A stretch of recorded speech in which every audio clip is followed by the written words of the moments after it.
Pessoas aqui presentes. Meu nome é Isabela Saraiva de Queiroz.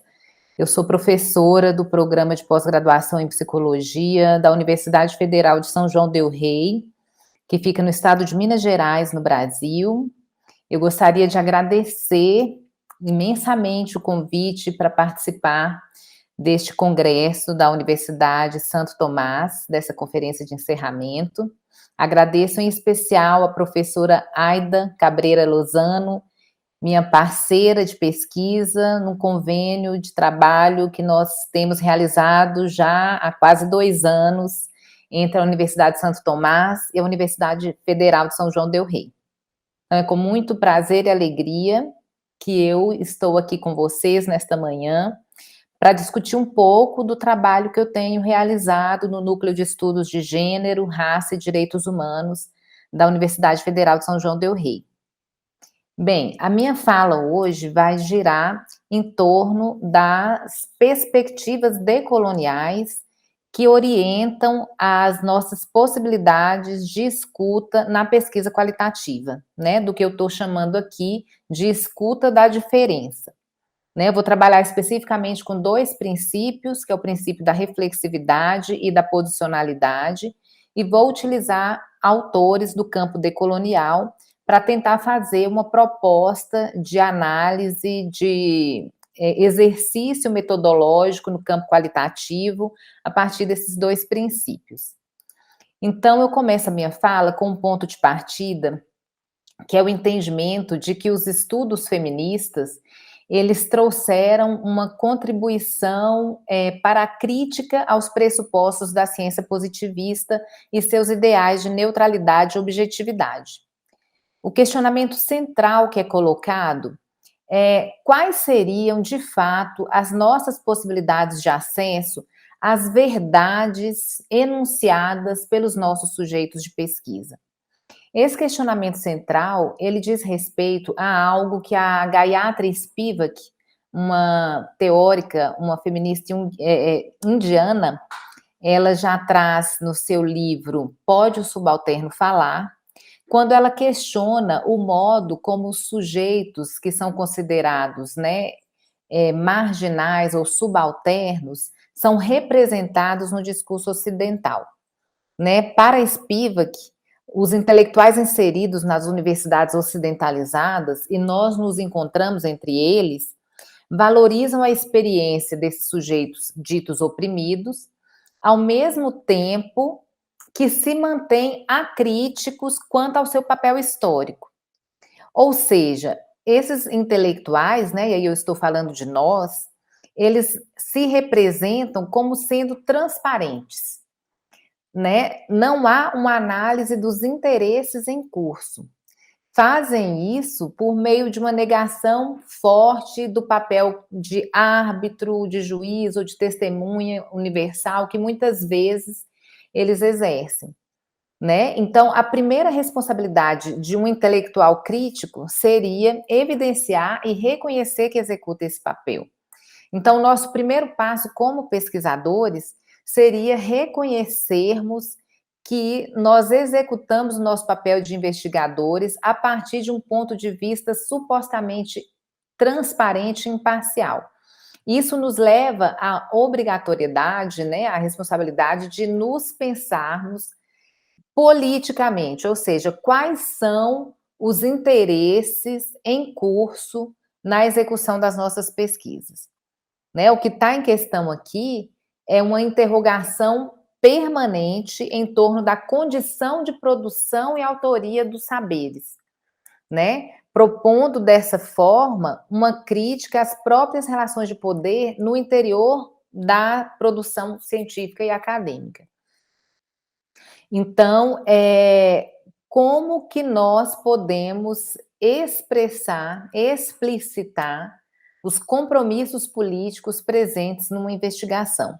E antes disso, reconhecermos que nós temos também compromissos políticos, porque nós também partimos muito do princípio de que, por sermos pesquisadores qualitativos, nós estaríamos isentos desse tipo de posicionalidade, que depois eu vou explicitar um pouco mais esse conceito. Antes, eu gostaria de colocar aqui que, né, o primeiro conceito que nós vamos utilizar para pensar essa prática de pesquisa, que é o conceito de reflexividade, né, para entender que o conjunto de questões que se colocam quando nós consideramos a relação existente entre o conteúdo de uma investigação e as ações dos investigadores, né, a esse conjunto de questões dá-se o nome de reflexividade. Ou seja, a reflexividade, ela requer a conscientização dos investigadores acerca do seu papel e envolvimento pessoal na investigação. Então, como eu posso explicitar o modo como o conteúdo dessa investigação tem efeito sobre mim? Esse aprimoramento da capacidade dos pesquisadores e pesquisadoras de escutar os sentidos produzidos por suas próprias experiências sobre si mesmos possibilita que o trabalho de pesquisa vá além da proposta de se construir um saber sobre os sujeitos de pesquisa, para eles ou mesmo com eles, passando-se à elaboração de um saber sobre a nossa relação com eles. Então, a gente deixa de ser aqueles que constroem um conhecimento sobre o outro para sermos aqueles que construímos um conhecimento que diz da relação que nós estabelecemos com os outros, né? E essa é a experiência sobre a qual nós podemos ser legítimos enunciadores. Qualquer outro tipo de enunciação que nós façamos, ela vai dizer muito mais de uma interpretação nossa sobre o outro do que, de fato, sobre o que está em curso nessa relação. Então, daí a importância de nós nos colocarmos pessoalmente como parte da produção do conhecimento que o outro tem sobre si mesmo e que nos afeta e que afeta o conhecimento que nós temos sobre nós mesmos. Trata-se, portanto, da possibilidade de nós próprios sermos mudados pelo envolvimento com a visão de mundo dos outros e de podermos aprender coisas que desconhecíamos antes desse envolvimento, né? A Saba Mahmood, que é uma teórica egípcia, ela discute o modo como nós somos convidados, né, nessa pesquisa qualitativa feminista e decolonial, a escutar esse outro, esse diferente, de modo que nós possamos, inclusive, sermos deslocados das nossas próprias cosmovisões, né? E ela explicita os desafios postos nesse movimento, fazendo uma crítica, inclusive, a alguns tipos de feminismos, né? Aos feminismos que ela chama de liberais ou liberatórios, que vão fazer interpretações da realidade de mulheres que vivenciam contextos muito distantes do contexto ocidental a partir de seus próprios pressupostos. Ela faz essa leitura num trabalho que ela executa com mulheres egípcias, né, islamistas, né, islâmicas, e sobre o uso do véu, né? Então, o hijab, qual é a experiência que essas mulheres têm com o véu, como elas constroem essa experiência e como nós, mulheres ocidentais, podemos conseguir ouvir essa experiência que o outro se refere, né? Ainda que ela seja extremamente distante das nossas possibilidades de entendimento, né? A Spivak também, como uma teórica pós-colonial, ela traz esse impedimento, né? Então, quando ela se questiona, pode o subalterno falar? E se a gente faz a leitura do livro, lá no final, eu vou dar um spoiler aqui, ela responde que não, né? Porque mesmo quando ele fala, nós não conseguimos ouvir, ela está dizendo exatamente dessa distância, né? Dessa separação que existe entre a produção de conhecimento a partir de cosmovisões e cosmologias muito distantes umas das outras. E ela propõe alguns caminhos para a gente, então, fazer a escuta dessa diferença, que é o que eu vou falar um pouco mais à frente.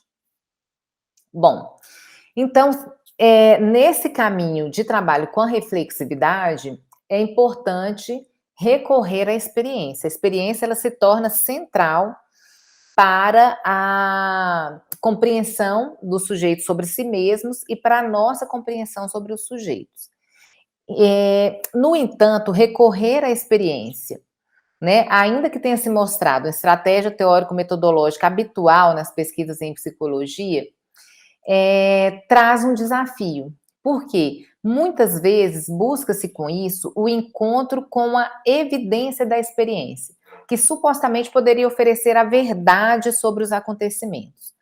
Contudo, precisamente esse tipo de apelo à experiência como evidência incontestável e como um ponto originário de exploração enfraquece a sua utilização como conceito central nas metodologias feministas, porque tomam como evidentes as identidades daqueles cujas experiências estão sendo documentadas e assim naturalizam-se as diferenças.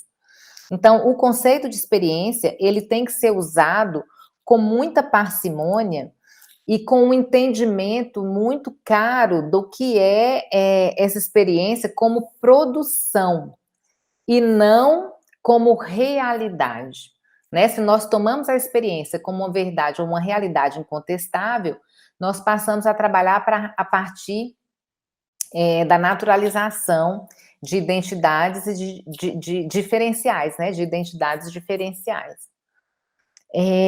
Sobre essa naturalização das diferenças, cabe dizer ainda que o sistema moderno colonial de gênero, ele produziu categorias universalizantes através dos quais aprofundou-se o uso de dicotomias hierárquicas e de lógicas categoriais definidoras das experiências dos povos colonizados.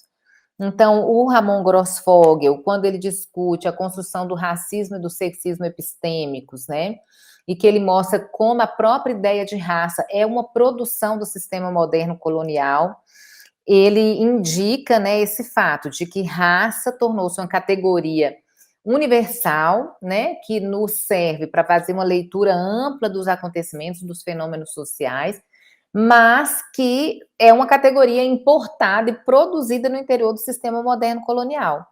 Da mesma forma, a categoria gênero também é uma categoria produzida no âmbito ocidental, no âmbito do sistema moderno colonial, né? E produz as noções de homem, mulher e de masculino e feminino a partir de cosmovisões específicas, né? Cosmovisões ocidentais. Então, a Maria Lugones, que é uma teórica argentina e um importante nome do feminismo decolonial aqui na América Latina, ela nos alerta para o modo como as categorias de raça e gênero foram produzidas a partir dessa lente ocidentalizada.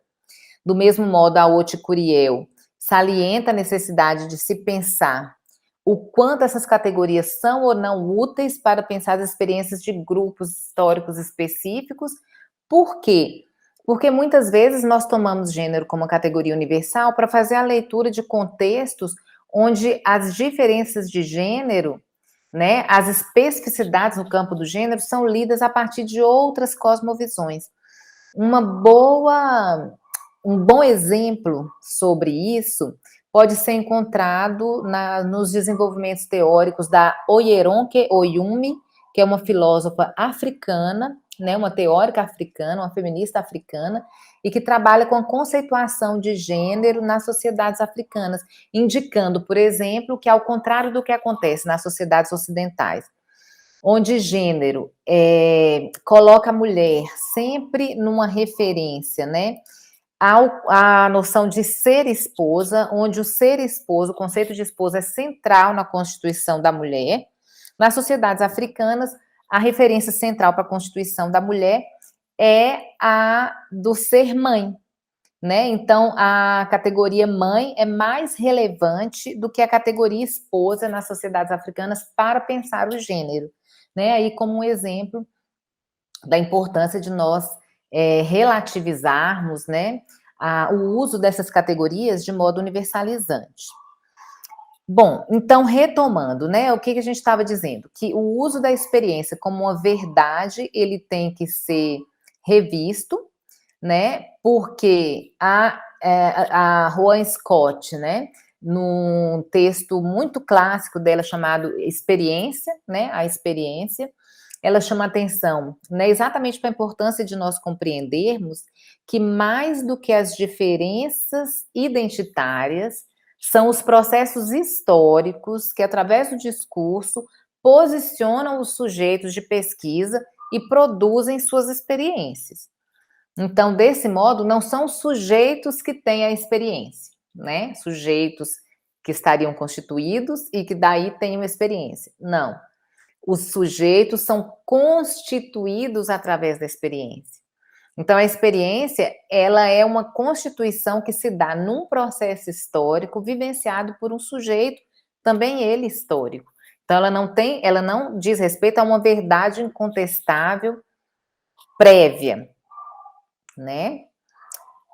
Bem, a investigação sobre esses processos históricos que posicionam os sujeitos discursivamente e produzem suas experiências tem sido frequentemente realizada por meio da pesquisa narrativa, né? Então, sobretudo através da narrativa, que compreendemos os contextos mais complexos da experiência humana e a forma como organizamos nossas memórias, intenções, histórias de vida e os ideais de nosso self, ou nossas identidades pessoais. Essas práticas discursivas podem ser compreendidas, então, como as diferentes maneiras pelas quais as pessoas, através do discurso, produzem realidades psicológicas e sociais. Então, é importante entendermos que é através da pesquisa narrativa e da análise discursiva que nós podemos ter acesso à experiência, podemos ter acesso ao modo como, pela reflexividade, os sujeitos são constituídos, né? Os investigadores também se constituem junto com a produção constitutiva dos próprios sujeitos que eles estão investigando, e daí nós podemos pensar, então, na conquista, né? Eu vou usar esse termo, na conquista deste ideal de reflexividade, desse princípio de reflexividade, como princípio norteador da pesquisa qualitativa, porque ele demonstra o modo como o conhecimento é produzido na relação dos investigadores com seus sujeitos de pesquisa, na construção de realidades que são históricas e discursivas, produzidas através do discurso, né, e da constituição da experiência. Bom, tendo falado, então, sobre reflexividade, eu queria introduzir agora o segundo conceito, né, que é o conceito orientador da minha fala e do entendimento que eu quero trazer aqui para vocês acerca da posição do investigador qualitativo, que é o conceito de posicionalidade. Então, a posicionalidade, ela trata-se da compreensão do modo como os grupos são localizados no âmbito das relações de poder. Lembrando que, mais do que pensar essas categorias como descritivas da identidade aplicada aos sujeitos, trata-se da necessidade de entender as categorias de raça, gênero, classe e sexualidade como elementos da estrutura social que emergem como dispositivos fundamentais que favorecem as desigualdades e criam grupos. Então, essas posições que se constituem em locos sociais específicos, elas dizem menos da identidade do sujeito e mais do modo como as desigualdades sociais e as relações de poder são construídas numa sociedade. Então, quando eu penso assim, qual é a minha posição como uma mulher negra no contexto brasileiro, né, do ano 2021? Então, eu estou me localizando socialmente, eu constituo um sujeito que compartilha com outros de um locus social específico, que é o de ser uma mulher negra, heterossexual, cisgênero, no contexto brasileiro de 2021, e isso mais do que criar uma identidade pessoal, uma categoria identitária para mim, isso me localiza no interior de um grupo que funciona, né, se localiza, que está inserido dentro de relações de poder produtoras de desigualdades. E o que é importante entender, então, a partir dessa noção de locus social e posicionalidade? Que a maneira como os diversos sujeitos estão posicionados nessas estruturas hierárquicas define o seu lugar de fala. Né? É um conceito muito utilizado aqui no contexto do feminismo negro, da maneira como é apropriado aqui no Brasil. A Djamila Ribeiro é uma filósofa importante para discutir o conceito de lugar de fala, que às vezes no senso comum é utilizado de maneira um pouco superficial, como se lugar de fala fosse uma autorização específica para determinados grupos falarem a partir sobre determinados temas. E o que ela vai dizer é que lugar de fala é exatamente essa constituição de uma posição social que nos coloca no mundo, localizados em estruturas de poder específicas, hierárquicas, e que definem o lugar de onde falamos, né? A maneira como vivemos, a maneira como transitamos no tecido social, como acessamos as políticas públicas, os bens públicos. Então, ela tem uma expressão que ela usa no livro dela, o que é lugar de fala, que é a seguinte: todo mundo tem lugar de fala. Então, todas as pessoas têm lugar de fala. E que lugar é esse? É o lugar da sua própria posição, da sua posicionalidade, o lugar de onde ela se constitui, onde ela foi constituída e se constitui, né? Esse locus social, né? Então, a posição política tomada pelos pesquisadores de fazer emergir a fala do sujeito sobre si mesmos, mais do que significar a proposição de uma metodologia capaz de revelar a natureza do que se passa com os sujeitos, justifica-se, então, por refletir uma das ideias centrais da epistemologia feminista, que é a de que o sujeito do conhecimento é um sujeito situado, ou seja, um sujeito que tem uma perspectiva própria daquilo que conhece, de si mesmo e dos outros.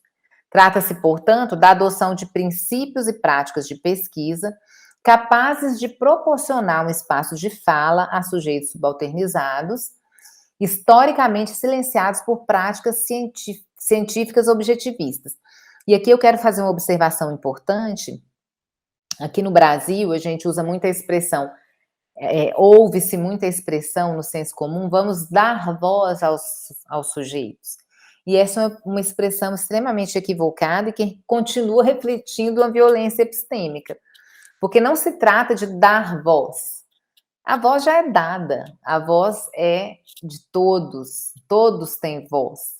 O que significa, o que nós devemos fazer é legitimar, né? Proporcionar um espaço de legitimação dessas falas dos sujeitos subalternizados. Então, não se trata de eu, como alguém que estou numa posição hegemônica, né? Eu estou posicionada hierarquicamente numa posição um pouco mais privilegiada por estar com o espaço de fala, né, reconhecido, por ser uma professora universitária, ainda que uma mulher negra. Então, se eu, mesmo estando nesse lugar, não sou eu que vou abrir, né, como se fosse uma prática de bondade, dar fala a alguém, como se o outro não tivesse fala e eu fosse dar a fala. Não se trata disso. Se trata de reconhecer a legitimidade da fala dos sujeitos subalternizados, né? Essa fala, ela já está colocada. Cabe a nós, que sempre tivemos um lugar de fala reservado, uma legitimidade, silenciarmos, né? Então, a Djamila Ribeiro, ela também fala isso, sobre lugar de fala e lugar de escuta. Então, que tal nós nos silenciarmos e escutarmos o que esses sujeitos, que por tanto tempo foram silenciados, têm a dizer? Então, essa escuta posicionada da fala dos sujeitos requer metodologias que possibilitem a imersão em situações de pesquisa que não excluam tensões, transformações, resistências e cumplicidades. E por que eu faço essa observação aqui? Porque fazer essa escuta, adotar, ficar, permanecer nesse lugar de escuta é algo muito desafiador, né? E aí eu queria fazer só uma parte que é pensar assim, primeiro, quem pode falar? Né? A quem foi dada autorização e legitimidade para falar? Esse é um debate muito caro, né, para o feminismo decolonial. O Henrique Dussel, no texto dele sobre transmodernidade e interculturalidade, ele fala dos riscos de nós adotarmos um ponto de vista multicultural liberal, que seria aquele que diz que todos nós podemos dialogar com as nossas diferenças de uma forma ingênua até, sem considerar que essas diferenças estão posicionadas de forma desigual e que por isso nós não teríamos o debate entre iguais, né? No multiculturalismo liberal, todos participam, mas as pessoas estão posicionadas hierarquicamente. E as falas também são legitimadas a partir de uma hierarquia. Então, ele vai propor um outro olhar, que seria a proposta dos críticos da periferia, né? Da transmodernidade pensada a partir do Sul, né? Das epistemologias do Sul. Então, são esses críticos da periferia, os críticos do Sul, que fariam, então, esse diálogo transmoderno e intercultural entre eles, né? Para daí, sim, construir retomar, na verdade, né, retomar as cosmologias e cosmovisões capazes de se colocarem lado a lado às cosmologias ocidentais que nos foram impostas pelo projeto colonial, moderno colonial. Também a Saba Mahmood, que eu já citei aqui, né, ao falar do sujeito liberatório do feminismo liberal, ela questiona quem de fato pode falar, né? Ela traz esse constante ato de violência epistêmica que nós executamos ao fazermos interpretações de experiências de sujeitos que se encontram em posições muito distantes da nossa a partir dos nossos conceitos, né? Então, a Gayatri Spivak também faz esse questionamento de quem pode falar, e aí a gente tem que ter essa ideia na cabeça, né? Quem é que pode falar, quem tem legitimidade para enunciar verdades sobre si, para tentar, então, responder, e aí eu vou entrar na última parte da minha fala, para tentar, então, responder a essa pergunta: como podemos fazer a escuta da diferença? Né? Então, eu chego agora ao ponto, né, que é o ponto mais conclusivo da minha fala, que seria, então, partindo dessas perspectivas decoloniais, dos conceitos de posicionalidade e reflexividade, como, então, nós, pesquisadores qualitativos, podemos qualificar a nossa escuta da diferença? E aí eu vou trazer, né, vou apontar aqui, de forma breve, as contribuições de 5 autoras, né, decoloniais, que podem nos dar algumas pistas de como nós podemos fazer essa escuta da diferença na pesquisa qualitativa. A primeira dela é a Gayatri Spivak, né, uma autora pós-colonial que trabalha com a discussão sobre o modo como as cosmovisões dos povos indianos, né, foram cooptadas por essas linguagens ocidentais. E ela vai usar, então, o conceito de antra, né, que seria um entre-lugar, para falar do papel do intelectual no movimento cultural e político do subalterno no âmbito da hegemonia. Ela aponta que esse entre-lugar, esse lugar que fica entre, essa posição intermediária, ela funciona como uma posição amortecedora que se coloca entre o povo, que seria então os povos indianos, e os grandes grupos dominantes macroestruturais. E que para a gente fazer essa escuta, estando nessa posição intermediária, porque ela entende isso, né? Ela é uma mulher indiana que vive no contexto estadunidense, né? Então, não sendo mais alguém que está no contexto específico indiano, né? Ela já saiu de lá. Então, ela diz que ela se encontra, é um exemplo, né, desse pesquisador que se encontra nessa condição de entre-lugar, né? Esse entre-lugar é um lugar que eu posso dialogar com o povo, com esse sujeito originário, porque eu vim de lá. No entanto, por já estar imersa em outro sistema, né, outra cosmovisão, outro sistema cultural, que é hegemônico, eu já não pertenço mais àquela origem. Então, eu estou num lugar intermediário, né, de quem não é totalmente cooptado, não foi totalmente cooptado pelas lógicas ocidentais, mas que também não se reconhece mais em sua perspectiva original, digamos assim. Então, esse entre-lugar que é o lugar mais produtivo para se fazer a escuta da diferença. Todas as autoras que eu vou citar aqui vão falar exatamente dessa mesma posição. A Gayatri Spivak usa esse conceito do entre-lugar, e ela disse que algo importante para quem está nesse entre-lugar, que seria a posição da intelectual colonizada, é que a gente deve reconhecer que nós temos a possibilidade de escuta do subalterno, ainda que não mais nessa pureza originária, mas que essa escuta só é possível apenas quando feita de forma atenta à sua impossibilidade. Então tem um paradoxo aí, né? Tem um jogo, que é pensar o seguinte: quanto mais eu sei que eu não sou capaz de escutar esse outro em sua originalidade, mais isso se torna possível, né? Então essa escuta ela se torna possível apenas quando feita de forma atenta à sua impossibilidade, né? Então esse lugar do entre, que está exatamente nessa construção do dentro e do fora, ele também é colocado por outras autoras, né?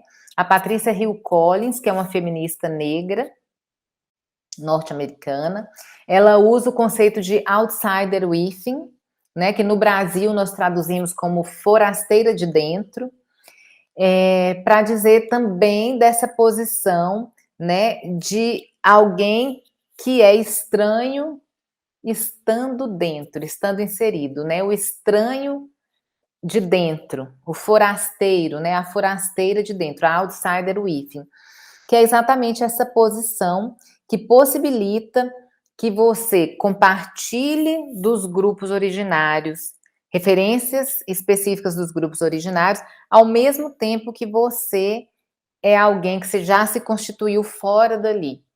Então, você está falando do seu grupo originário, né? Mas você é forasteira, você é estranha. Então, você é uma forasteira de dentro, que pode estar lá. E ela coloca que esse ponto de vista, ele é único, né? E que ele tem um status muito privilegiado na pesquisa. Se durante algum tempo essa ideia de pertencimento aos grupos estudados, né? Se nas perspectivas mais positivistas da ciência, isso já foi visto como um demérito, como algo que poderia produzir um viés na pesquisa qualitativa, especificamente na pesquisa qualitativa dentro das epistemologias feministas, essa posição, ela é uma posição valorizada, porque ela permite que você constitua, né, relações de proximidade e distanciamento, que você guarde uma certa estranheza necessária, né, para poder ver padrões que dificilmente poderiam ser percebidos por aquelas pessoas que estão imersas nas situações. Você guarda também uma posição de forasteira, que permite a abertura das pessoas de uma maneira que elas não costumam fazer com quem está inserido no seu grupo. Então, essa posição de marginalidade é uma posição muito frequentemente associada à criatividade e muito produtiva no sentido da percepção das especificidades desse grupo e disso que eu aqui estou chamando de uma escuta da diferença. Seria a segunda contribuição. A terceira contribuição é da Glória Anzaldúa, que é uma teórica mexicana, né? A Oti Curiel, que eu citei antes também, eu não falei a nacionalidade, ela é colombiana, né? Eu acho que sim, não sei se eu estou enganada.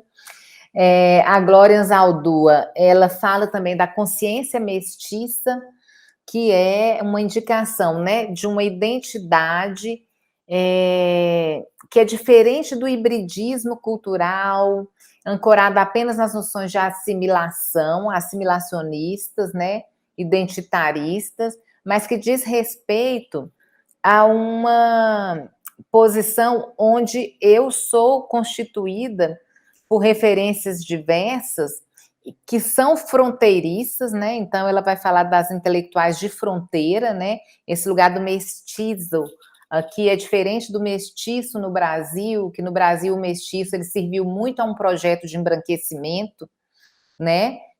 Então essa noção de mestiçagem no Brasil, ela serviu muito a um projeto, né, de suposta democracia racial que atrasou enormemente o nosso debate racial no Brasil. A mestiça aqui da Glória Anzaldu, ela tem mais relação com a ideia de fronteiriça, aquela que se localiza no lugar que também a Maria Lugones chama de locus fraturado da diferença colonial, que é esse lugar quebrado, fraturado, esse lugar onde tem opressão e tem resistência, esse lugar onde eu caibo e não caibo, esse lugar onde eu oprimo, mas ao mesmo tempo eu resisto à opressão, né? Então, este é um lugar produtivo e criativo para a escuta dessas originalidades que vivenciam, né, experimentadas nesse âmbito da diferença colonial, né? A Maria Lugones, então, que seria a quarta referência aqui para nós, ela diz que essa operação ela só pode ser realizada a partir de uma perspectiva de subalternidade, de descolonização e, portanto, a partir de um novo terreno epistemológico, no qual o pensamento de fronteira é exercido por meio de movimentos de coalizão de mulheres, de povos e saberes periféricos. Então, tanto a Glória Anzaldúa quanto a Maria Lugones, elas exaltam muito essa posição da intelectual de fronteira, né, dessa intelectual subalterna, das intelectuais, né, terceiro-mundistas, do Sul, né, aí a gente pode usar alguns conceitos a depender de cada campo teórico que nós estejamos. E, por fim, o Henrique Dussel, né, dentro da lógica que eu já falei também, dessa construção da transmodernidade a partir de um pluriverso, né, de uma interculturalidade que se dá na construção de projetos de coalizão desenvolvidos por críticos da periferia, né, que também seria um campo de possibilidades para a escuta da diferença e para a produção da legitimidade dessas falas na construção de um pluriverso transmoderno aí a partir do giro decolonial, né, que é a proposta aí do campo decolonial e do feminismo decolonial. É este, portanto, nosso desafio ao pensarmos o lugar das intelectuais, né, aqui eu estou dizendo no feminino, para fazer uma marcação também da importância, né, do entendimento do gênero como algo, como um marcador significativo no campo da produção acadêmica científica, né, porque o lugar das mulheres dentro das lógicas acadêmicas e científicas, ele ainda é um lugar em constituição, né, então o desafio de pensarmos o lugar das intelectuais no movimento cultural e político da subalternidade no âmbito da hegemonia, requer o enfrentamento, então, dessa difícil tarefa, de compreender que a possibilidade de escuta do outro só se dá quando é feita de forma atenta à sua impossibilidade, o que nós falamos atrás, e que desse encontro podemos, então, construir coalizões profundas entre mulheres, né, de modo a aprendermos umas com as outras sobre a produção de vida, estratégias de resistência, valorizando os saberes populares e contribuindo para a descolonização do feminismo.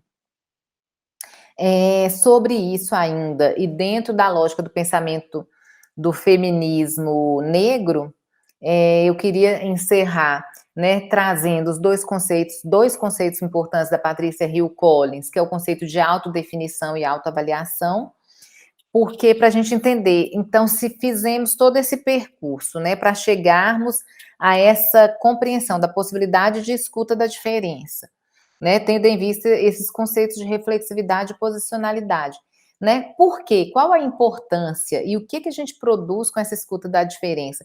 E aí a Patrícia Hill Collins nos dá algumas dicas nesse sentido, ao dizer que nós produzimos os processos de autodefinição e autoavaliação de mulheres negras, por exemplo, quando nós vamos contribuir para que essas mulheres possam se autodefinir a partir de suas próprias realidades, vivências, valores, né, e linhas de direção, porque os sujeitos subalternos, eles passaram por um processo de identificação totalmente heterônomo, né, produzido por um pensamento hegemônico que tinha para eles um olhar de opressão, de produção, de subalternidade. Então, quando esses sujeitos subalternos, né, os sujeitos que foram colocados nessa posição de subordinação, eles passam a se autodefinir, eles passam a se definir a partir de suas próprias localizações e valores, e passam a se autoavaliar, a atribuir valores sobre si. A partir dessas referências, é possível constituir identidades mais produtivas no campo político, né, as identidades políticas, a emergência do sujeito político, que vai, então, produzir a desestabilização, né, desses sistemas hegemônicos e hierárquicos e a abertura de possibilidade da construção de um novo mundo, né, de um novo campo democrático, né, um novo campo social mais democrático. Então, pessoal, a minha contribuição aqui para essa manhã é essa, né, de pensar a partir desses conceitos da perspectiva decolonial, como nós podemos ampliar a nossa escuta da diferença. Eu espero que tenha sido produtivo, construtivo, e estou à disposição para conversarmos, trocarmos ideias, responder perguntas e construir junto com vocês. Muito obrigada pela atenção e sigamos. Um abraço.